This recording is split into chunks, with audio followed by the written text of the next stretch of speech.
इसके पहले हम लोग डिस्कस कर चुके हैं, कोई भी सर्कुलर पाथ में मोशन करेगा, कोई ऑब्जेक्ट हो, पार्टिकल्स है, मॉलिक्यूल्स हो, इलेक्ट्रॉन हो, प्रोटॉन हो, कुछ भी हो, अगर सर्कुलर मोशन वो कर रहा है तो पक्का अंदर की तरफ एक क्या लग रहा है, फोर्स। क्या लग रहा है, फोर्स। अंदर की तरफ फोर्स लगेगा और उसे कहते हैं हम सेंट्रीपिटल फोर्स। क्या कहते हैं, सेंट्रीपिटल फोर्स। समझ गए कि नहीं?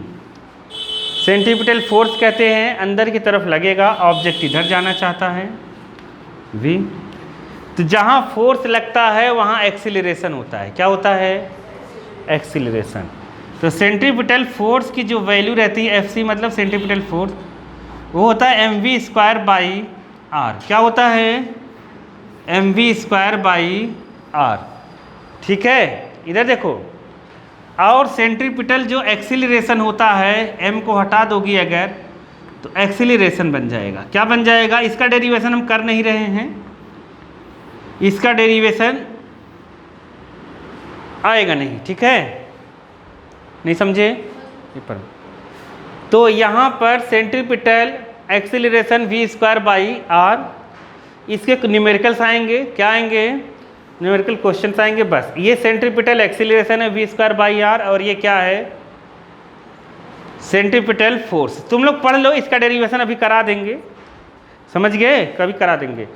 जब तुम लोगों को सब समझ में आने लगेगा तब इसका डेरिवेशन तुम्हें समझ में आएगा थोड़ा सा। ठीक है, अब सुनो ध्यान से।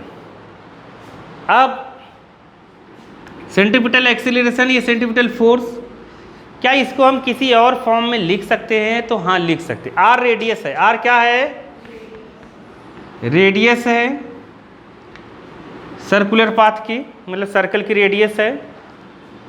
v=r ओमेगा होता है, पता है कि नहीं?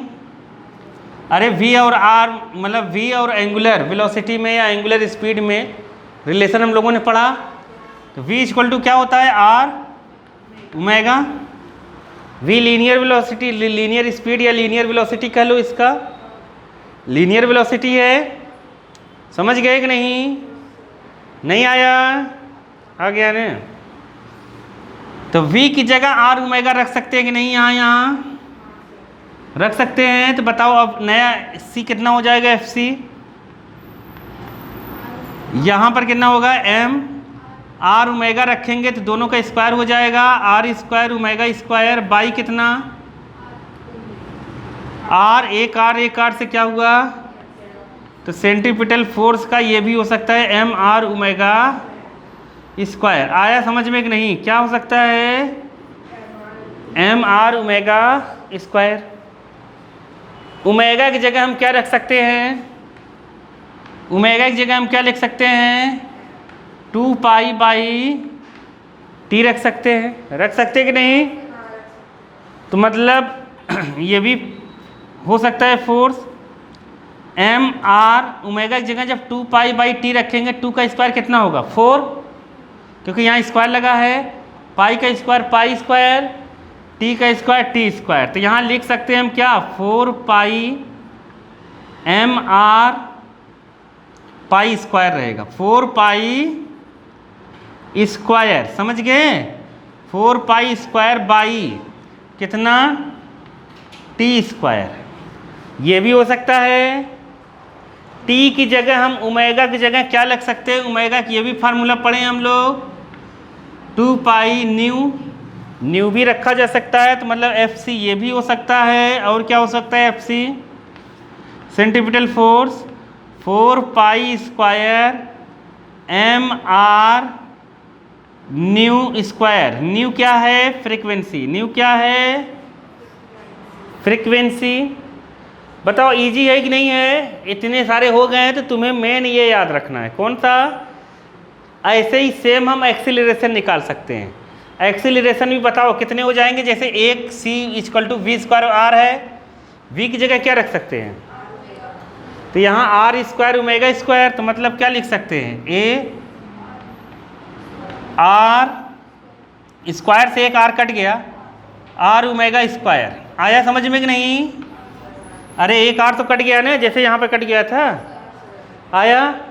अब बताओ अगर हम 2 पाई की जगह मतलब ओमेगा की जगह क्या रख दे 2 पाई बाई टी, तो यहाँ अगर 2 पाई बाई टी रखेंगे तो कितना आएगा AC इक्वल टू 4 पाई आ रहा है 4 पाई ये टी स्क्वायर। आ गया समझ में? आ गया ना? बहुत अच्छा लग रहा होगा तुम लोगों को, लग रहा है ना? हाँ वेरी गुड। देखो ये C हो गया, इसमें इसी में m का इंटू करके ये फोर्स निकला है किसका, क्योंकि देखो F इक्वल टू क्या होता है m क्या होता है, अगर m का यहाँ इंटू कर देंगे सब में ना तो क्या बन जाएगा सेंट्रीपिटल फोर्स। ये जो आया समझ में? इसका देखो ये है भाई, ये अभी ये लिखेंगे नीचे वाला, तो इसका बताओ कितना हो जाएगा AC।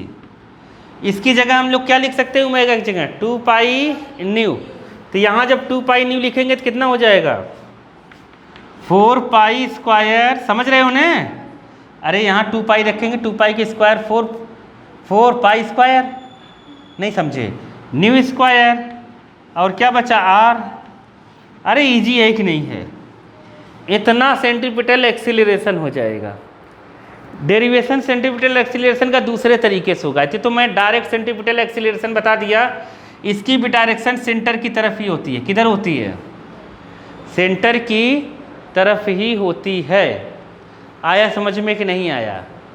अरे आ गया। जब भी मोशन होगा सर्कुलर जीवन में याद रखने ना, अंदर एक फोर्स लग रहा होगा, क्या? सेंट्रीपिटल फोर्स, और उसकी वैल्यू ये है। आया समझ में कि नहीं? ये तो सेंट्रीपिटल एक्सीलरेशन को तो ऐसे लिखे, ये सेंट्रीपिटल फोर्स है। आएगा समझ में? और ये सेंट्रीपिटल एक्सीलरेशन है। आया कि नहीं आया? आ गया ना? नोट कर लो, फिर क्वेश्चंस कराते हैं।